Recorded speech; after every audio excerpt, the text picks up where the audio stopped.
या स्टूडेंट इस क्वेश्चन को अगर हम देखते हैं तो कह रहा है कि the masses of the 3 wires of a copper are in the ratio of 1:3:5 and their length are in the ratio of 5:3:1, then the ratio of their electrical resistances क्या होगा।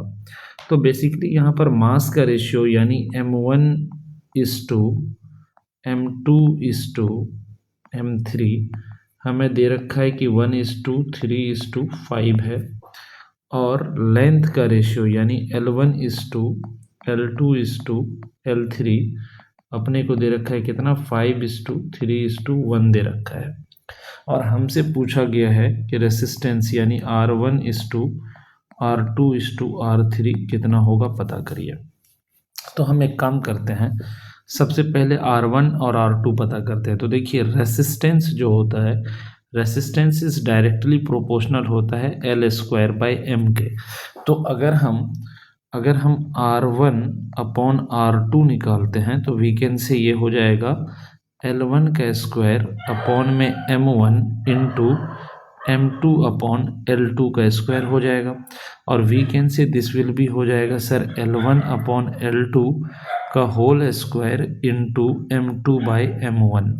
तो वी कैन से कि this R1/R2 will be equal to L1/L2। अगर आप यहाँ से देखोगे तो L1/L2 आपको 5/3 दिख सकता है, तो आप इसको 5/3 का होल स्क्वायर इंटू M2/M1। तो M1/M2 आपको 1:3 है, तो M2/M1 की जगह आप 3/1 लिख सकते हो। तो यू कैन से कि दिस विल भी हो जाएगा सर 25/9 इंटू 3/1, और you can say this will B 25/3 आ जाएगा। ये आ गया क्या आपको R1/R2 की वैल्यू इतना। अब इसी तरीके से हमें क्या करना है, R2/R3 निकालना है। तो अगर हम R2/R3 देखेंगे तो दिस विल भी हो जाएगा क्या हमारा L2² M2 इंटू क्या हो जाएगा M3/L3²। ठीक है ना, सिंपल। तो हम यहाँ पर क्या कहेंगे कि सर दिस विल भी हो जाएगा L2/L3 का whole square into M3/M2, simple. तो L2/L3 देखेंगे अगर हम, तो हमें L2/L3 इसको देखेंगे तो ये 3/1 दिख रहा है, तो इसकी जगह हम 3/1 का होल स्क्वायर लिखेंगे। और M2 और M3 3:5 है, बट हमें चाहिए M3/M2, तो हम इसकी जगह पर 5/3 लिखेंगे। तो again we will get how much, तो दिस विल बी 9 इंटू 5/3। तो हम कह सकते हैं कितना, इससे इसको काटेंगे तो वी विल गेट 15/1।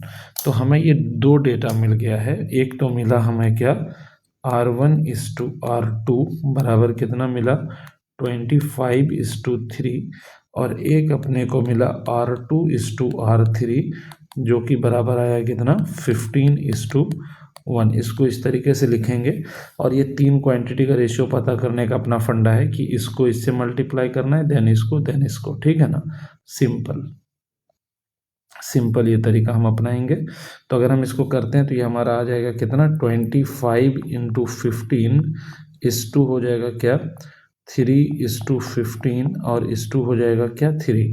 इसमें जो भी पार्ट कॉमन है उसको अगर बाहर कर दिया जाए तो हम 3 को बाहर करेंगे तो हमारा आंसर बचेगा ये 25 इंटू 5:15:1।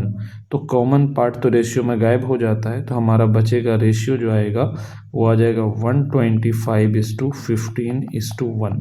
ठीक है ना, तो ये हमारा R1:R2:R3 की वैल्यू निकल करके आ जाएगी। तो अगर हम ये देखें 125 और 15 और 1, तो ये हमें ऑप्शन डी में दिख रहा है, जो कि हमारा ये करेक्ट हो जाएगा। Thank you.